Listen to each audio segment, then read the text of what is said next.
네, 여러분은 글로벌 증시 투나잇과 함께하고 계십니다. 글로벌 증시를 움직이는 이슈들 정리해보면서 투자 시그널도 올려보겠습니다.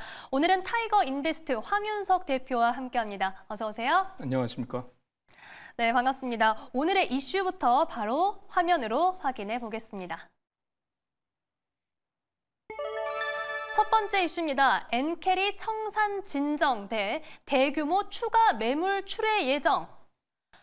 네, 최근에 하락은 정말 너무나 깊었고 정말 견디기 힘든 요 며칠이었지만 이 엔캐리 청산, 지금까지 청산된 부분은 아직 빙산의 일각에 불과하다. 뭐 훨씬 더 많은 대금이 남아있다. 이런 코멘트들도 있고요. 지금 월가에서도 몇 %나 청산이 되었는지 코멘트가 계속해서 다르게 나오고 있는 상황입니다.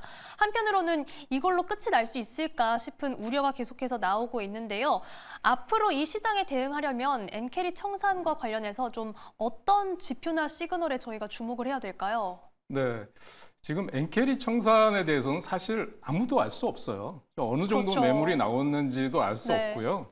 그래서 이제 지금 보면 저는 이제 엔캐리 청산에 대한 부분은 세 가지 정도를 아마 투자자분들이 체크를 해보셨으면 좋을 것 같아요.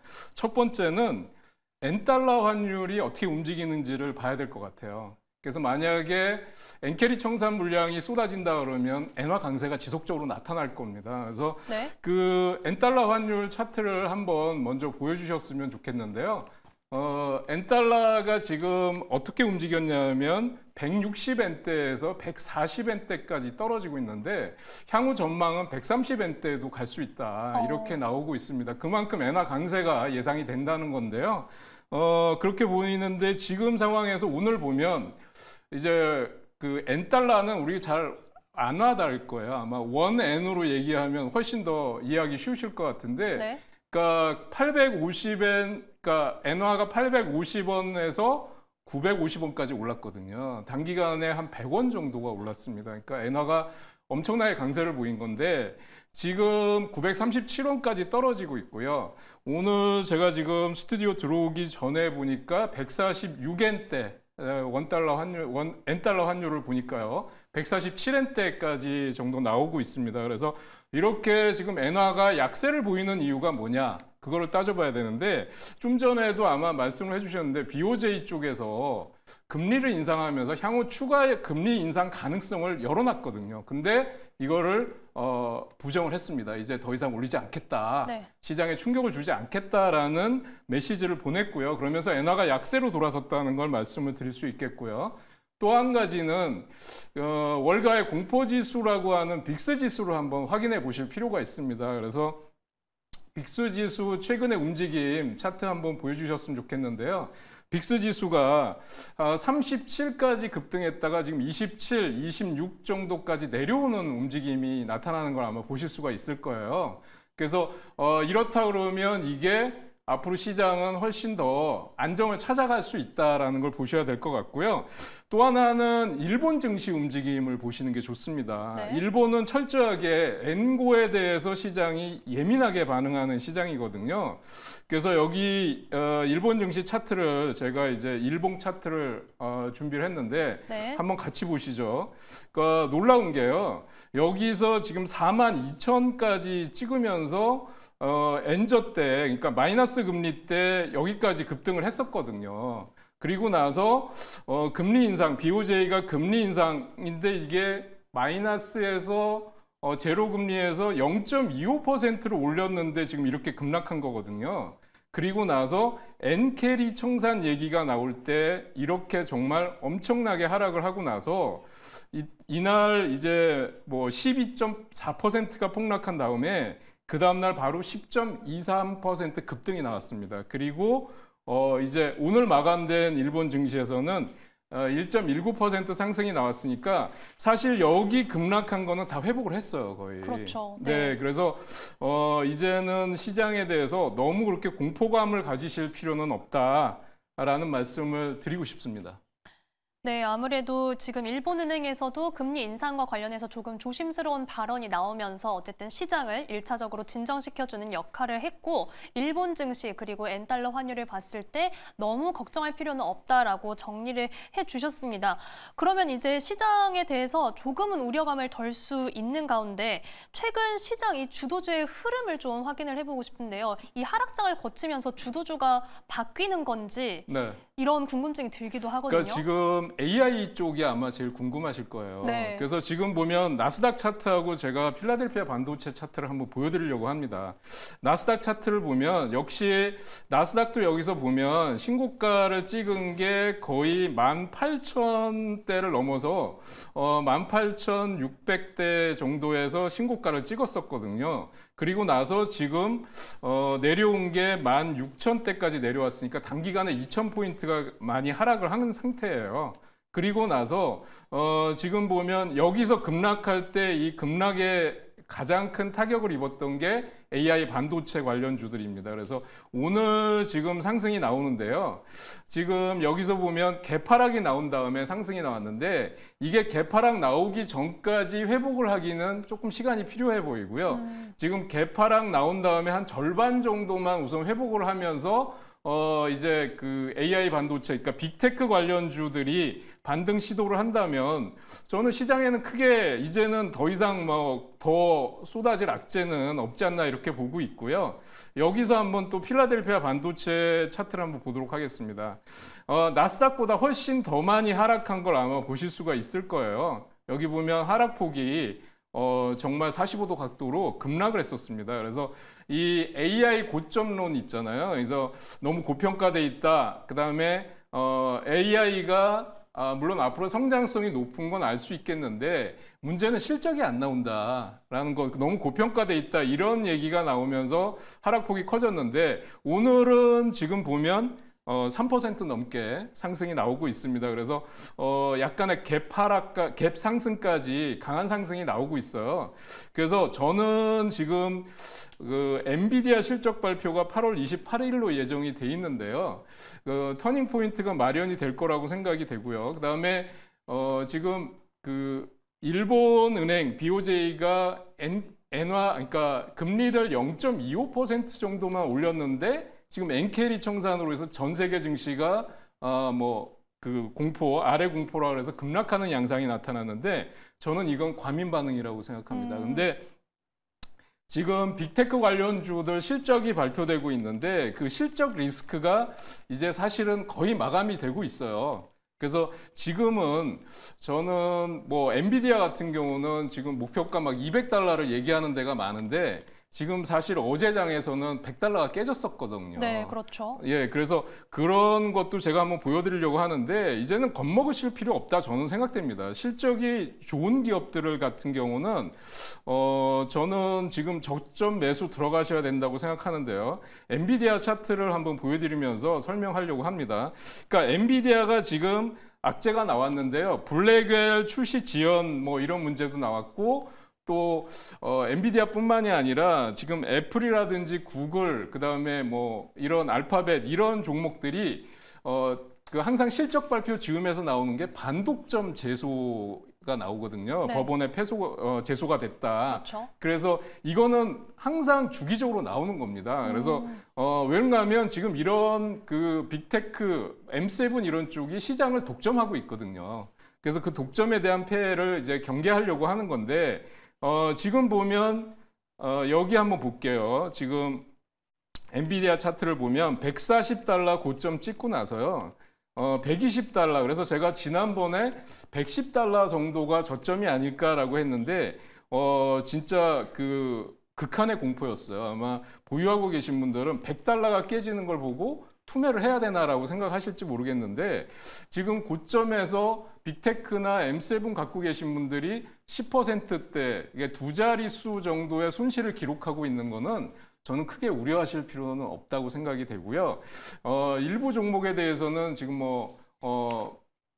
한 자릿수 정도의 손실을 기록하시는 분들도 있는데 저는 10%대 정도는 이상 없다. 지금은 저가 매수 타이밍이다 이렇게 생각이 되고요. 네. 8월 28일 날 엔비디아 실적 발표 때 저는 뭐 그 터닝 포인트가 충분히 마련이 될 거다. 그래서 지금은 조금씩 저점에서 분할 매수할 때다 이렇게 말씀드리고 싶습니다. 네, 오히려 사실 최근에 이런 빅테크주들이 노이즈에 좀 민감한 그런 모습을 보였었는데 다만 8월 말에 실적 발표가 예정되어 있는 엔비디아 여기서 전환점을 가져갈 수 있다라고 얘기를 해주셨습니다. 자, 그러면 저희 두 번째 이슈로 넘어가 보도록 할게요. 두 번째 이슈 화면으로 만나보겠습니다. 네, 두 번째 이슈입니다. 빅테크 상승 반전, 기술적 반등인가, 아래 공포 리스크 점검입니다. 네, 지금 시장은 우선 세 가지 특징이 있는 것 같아요. 악재를 악재로 고스란히 정말 예민하게 받아들인다. 그리고 악재로 해석되는 게 너무 다양하고 많다. 네. 여기에 이 악재에 대한 공포가 오히려 더 큰 것 같다. 네. 이런 생각이 들기도 하는데요. 이 최근의 하락장을 보면서 이 공포감에 실체가 좀 있는 건지 혹은 실체를 헤아리려면 어떤 포인트를 주시해야 하는지 너무 혼란스러운 좀 시장이었습니다. 어떤 걸 봐야 될까요? 네, 투자자들이 지금 앵커님 말씀하신 대로 굉장히 혼란스러운 상황일 거라고 생각이 됩니다. 그래서 지금 이제 이 빅테크라든지 아래 공포가 너무 과장돼 있다라는 걸 저는 말씀을 드리고 싶어요. 그 경기 침체가 왔다고 하는 거는 단순히 그 지표 몇 개만 보고 판단할 문제가 아닙니다. 그러니까 경기 침체가 왔다고 하는 게 지난번에 얘기한 게 이제 뭐 실업률이 4.1%다. 비농업 고용 지수가 고용이 냉각되고 있다. 이런 얘기가 나오면서 이거는 침체다라고 얘기했는데 제가 거기에 반론을 제시할 만한 지금 경기 지표를 말씀드린다면 아틀랜타 연은에서 제시한 게 GDP Now라는 쪽을 통해서 제시한 게 3분기 미국의 GDP 전망이 2.5%에서 2.9%로 높였어요. 그러니까 이거는 경기 침체가 아니라는 얘기죠. 네. 이렇게 말씀드리면 또 하나는 그다음에 AI가 사실 이제는 너무 고평가돼 있는 거 아니냐 이런 얘기가 나오는데요. 거기에 대해서 저는 뭐 단기간에 좀 많이 올랐다라는 거는 우리가 좀 인정할 수밖에 없지만 지금은 고점 대비해서 아까 엔비디아 보신 것처럼 고점 대비해서 지금 40% 정도 빠져 있는 상태거든요. 그리고 지금 그 실적 발표한 거를 보면 팔란티어라는 종목은 실적이 너무 좋게 나왔어요. 팔란티어. 네, 그래서 이게 지금 AI 팔란티어를 한번 차트를 통해서 제가 분석을 해드리려고 하는데 네. AI 플랫폼 쪽에 매출이 급증했습니다. 실적이 호전됐는데 여기서 보면 사실은 이게 AI가 하드웨어, 소프트웨어 쪽 보면 AI 반도체, HBM 반도체 이게 하드웨어 쪽이라고 하면 그쪽이 일방적으로 그동안은 상승이 나왔었거든요. 그런데 그러면서 지금 여기 하락폭이 엄청나게 깊었어요. 그래서 고평가돼 있다, 너무 많이 올랐다, 그동안 이런 게 있어가지고 지금 29달러 83센트를 고점을 찍고 나서 22달러까지 여기서 개파락이 나왔습니다. 그래서 그대로 무너지는 상황이 나왔는데 여기서 놀랍게도 갭상승이 나오면서 그대로 반등이 나왔어요. 이만큼을 그냥 하루에 뛰어넘은 거죠. 다 회복했네요. 네네. 하루에 막 12%, 13%씩 급등이 나오는 거죠. 그래서 지금 AI가 그동안 했던 뭐 AI 반도체 이런 쪽 엔비디아나 이런 하드웨어 쪽이 쉬어간다고 하더라도 이제는 소프트웨어 쪽으로 옮겨갈 수 있다, 시장에서. 저는 그래서 지금 팔란티어가 그 대표적인 예가 될 수 있을 것 같고요. 뭐 또 예를 든다 그러면 C3AI라든지 그다음에 실적이 좋은 종목들이 있어요.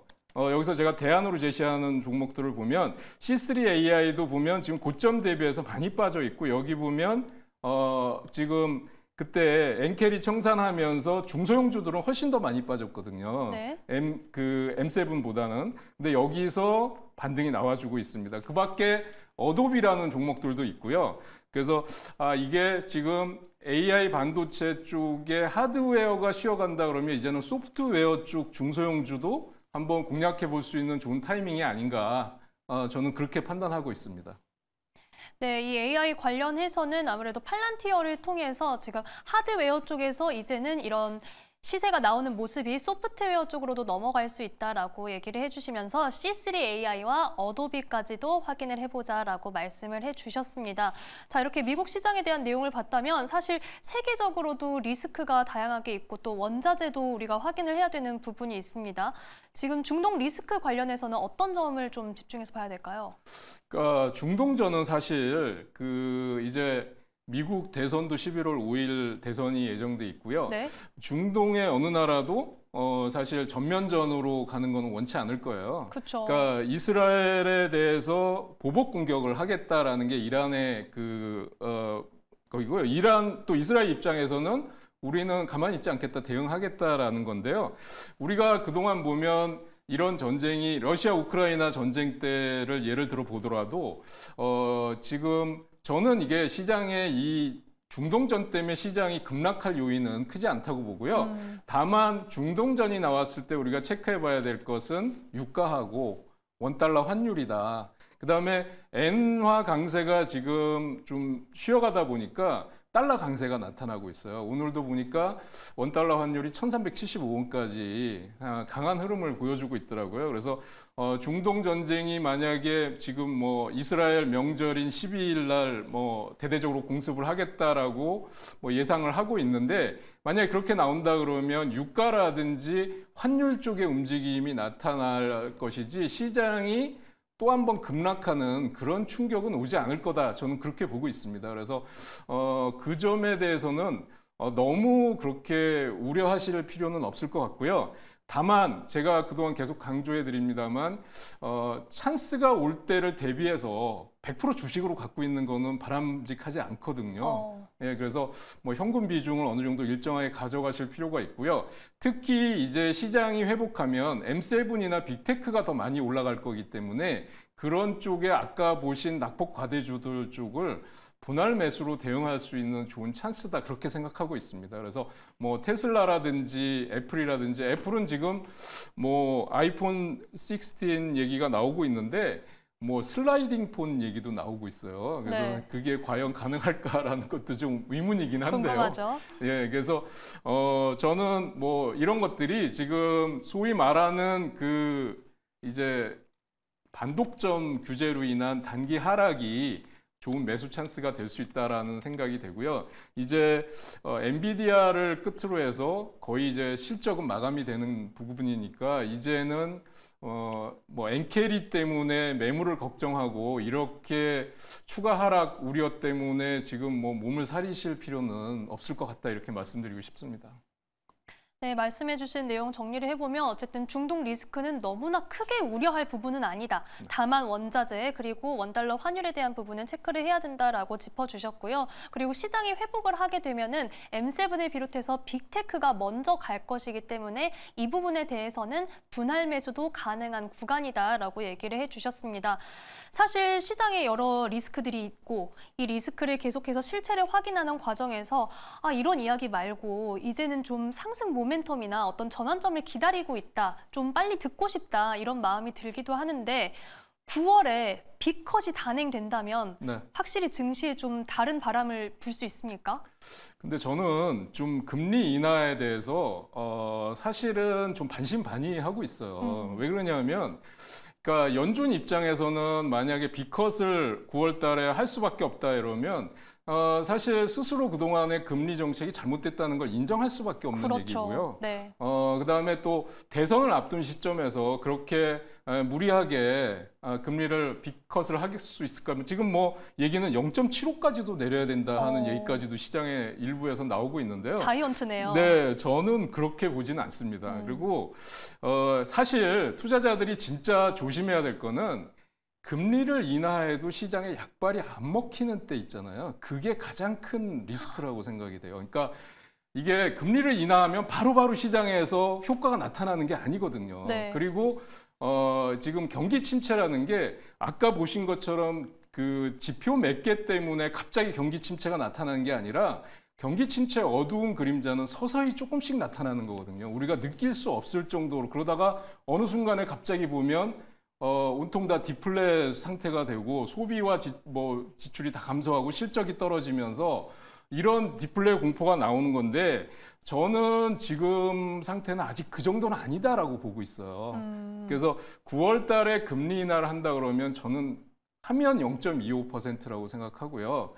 아니면 또 10월 달로 넘어갈 수도 있겠다라고 보고 있어요. 그러니까 미국의 대선이라는 변수가 있기 때문에 연준 입장에서는 그 리스크를 혼자서 다 지려고 하진 않을 것 같습니다. 그래서 9월 달 금리 인하에 대해서 너무 기대를 하지 마시고 그게 당장 인하한다고 해서 시장에서 바로 효과가 나타나는 게 아니거든요. 그래서 저는 지금부터는 역시 실적에 집중하는 그런 투자를 하시는 게 저는 현명한 투자다 그렇게 말씀드리고 싶습니다. 네, 아무래도 지금 이슈를 기다리는 상황에서 이슈의 해석이 좀 어떻게 될지가 달라지는 것 같습니다. 빅컷이 단행된다고 한들 지금까지의 정책을 부정하는 그런 반증이 될 수 있기 때문에 이 가능성과 여부에 대해서도 좀 주시를 해야 되는 부분이 있고요. 지표 하나만으로 시장을 어떤 예단하기는 어렵다라고 설명을 해주셨습니다. 자, 이런 만큼 실적에 집중을 해야 된다라고 얘기를 해주셨는데 그러면 최근에 실적 발표된 종목들을 통해서 좀 옥석 가리기를 해볼 수 있을까요? 네, 지금 뭐 그 클라우드 스트라이크라고 아마 다 아실 거예요. 유명해졌죠. 네, 네. 그래서 이게 마이크로소프트의 뭐 지금 리스크다 뭐 이런 얘기도 나오고 이게 엄청났습니다. 차트를 보면요, 실적 발표하고 나서 그 다음에 전 세계가 지금 그 마비가 됐었고 보안에서 지금 IT 차질이 왔었고 그러면서 이게 지금 거의 주가가 반토막이 났어요. 고점 대비해서 보면 클라우드 스트라이크의 주가를 보시고 계시는데요. 이게 여기서 이렇게 반등이 나온다고 잡으시면 안 돼요. 이건 정말 기술적인 반등입니다. 그래서 이게 마이크로소프트 주가에도 영향을 줬고요. 구글까지도 다 영향을 줬습니다. 그래서 AI 그 칩을 갖고 있는 AI의 기능, 그다음에 이게 나아가서 AI 칩까지도 크게 영향을 줬었고요. 지금 또 실적 발표를 한 기업들을 한번 본다고 하면 슈퍼마이크로 컴퓨터를 보실 수가 있는데 이 슈퍼마이크로 컴퓨터는 사실 AI 그 소프트웨어 쪽에 가장 큰 수혜를 받았던 기업이거든요. 근데 지금 보면 실적 발표 이후에 그대로 흘러내리고 있습니다. 그게 왜 그러냐면 시장 예상치를 하회했다는 거고요. 그 다음에 또 까마귀 날자 배 떨어진다 뭐 그런 것처럼 10대 1 액면 분할을 했어요. 그러니까 이게 시장에서 안 좋을 때는 액면 분할이 이게 좋은 게 아니에요. 삼성전자 같은 경우도 보면 액면 분할하고 주가가 많이 망가진 그런 그 케이스라서. 상황도 있었죠. 네. 예, 그래서 지금 이렇게 나왔고요. 또 반면에 아까 말씀드린 것처럼 실적 발표 이후에 팔란티어라든지 그다음에 그런 종목들 같은 경우는 너무 잘 나왔었죠. 그다음에 또 우버라는 종목을 보면 공유 플랫폼 하면 우버거든요. 사실 근데 이제 그 미국에 가서 우리가 이제 그 택시 부르듯이 우버 부르는 거거든요. 그렇죠. 예, 그런데 여기 보면 이 그 엔케리 청산 때 보면 하락폭이 굉장히 컸어요. 그러니까 이게 중소형주들은 여기서 보면 지지선이 무너지면서 신저가를 깨고 내려갔다가 그러네요. 여기서 보면 올라올 때 보세요. 실적 발표 이후에 갭상승으로 빠르게 치고 나오죠. 회복력이 좋네요. 네. 예, 그래서 지금 이런 것들이 실적 발표 이후에 살아나면서 지금 이런 그 저항선들을 돌파를 하면 탄력이 훨씬 더 강하게 나타날 수 있다라고 말씀드릴 수 있어서 지금 실적을 보면서 모든 종목이 다 하락하는구나 그렇게 생각하실 필요는 없다고 생각됩니다. 그다음에 그러니까 내일 시간이죠. 장 마감 이후에 실적 발표하는 노보노디스크 우리 그 비만 치료제 노보노디스크 같은 경우도 한번 보시면은 실적 발표 이후에 노보노디스크는 지금 좀 하락하는 움직임이 나타나고 있어요. 네. 지금 갑자기 못 찾겠네요. 여기 노보노디스크 NVO인가요? 네, NVO입니다. 제가 여기서 직접 쳐봐야 되겠네요. NVO인데요. 노보노디스크를 보면 여기서 지금 실적 발표를 앞두고 있는데 주가는 5% 정도 하락을 하고 있습니다. 그러니까 이런 것들이 막상 실적 발표라는 것 때문에 지금 여기 단기간에 급등했던 폭이 너무 컸었거든요. 그래서 만약에 실적이 뭐 그 예상치에 부합돼서 나오더라도 3분기 전망이 안 좋게 나오면 그대로 급락하는 흐름이 있기 때문에 단기간에 고점을 돌파하거나 많이 오른 종목들 추격 매수는 주의하실 필요가 있다라고 말씀드리고 싶습니다. 네, 아무래도 실적과 더불어서 차트를 보면서 이 시세가 과연 적당한 구간인지를 꼭 확인하고 들어가는 전략이 필요하겠습니다. 자, 그러면 저희가 우버와 노보노디스크 통해서 좀 살펴봤는데 이 외에도 좀 관련 섹터별로 대표적인 종목들을 통해서 흐름을 전망해 볼 수 있을까요? 네. 지금 뭐 아마 제일 궁금하신 게 아마 엔비디아, 테슬라, 애플 뭐 이런 쪽이 아닐까 싶어요. 네. 그 테슬라 같은 경우도 지금 로보택시 뭐 지금 뭐 좋은 얘기들 막 나왔었고 그랬는데 주가는 지금 여기서 고점 찍고 나서 270달러 찍고 나서 200달러가 깨졌어요. 그러니까 이거 여기서 추격 매수하신 분들은 지금 완전히 멘붕일 거예요.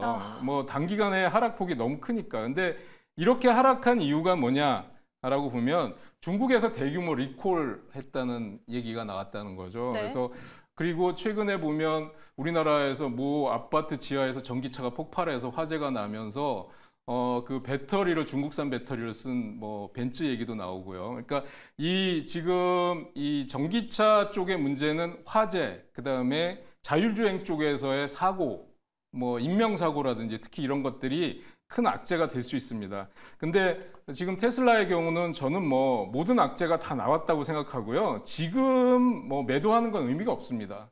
지금은 오히려 저점 매수를 노려보시거나 위에서 잡으신 분은 보유하면서 저가 매수를 해서 단가를 낮추는 방법을 한번 생각해 보시는 것도 괜찮을 것 같고요. 네.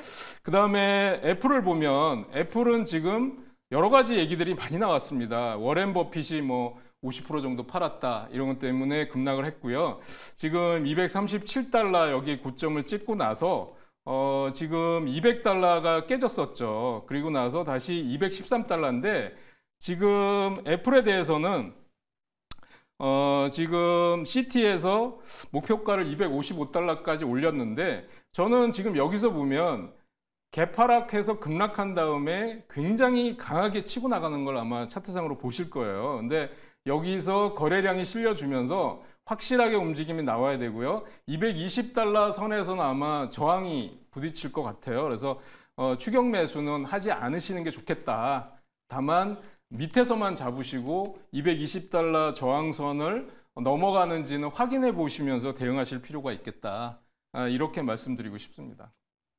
네, 이렇게 미증시 빅테크들의 흐름과 차트까지 점검을 해보면서 투자 전략도 함께 짜봤습니다. 지금까지 도움 말씀의 타이거 인베스트 황윤석 대표와 함께했습니다. 고맙습니다.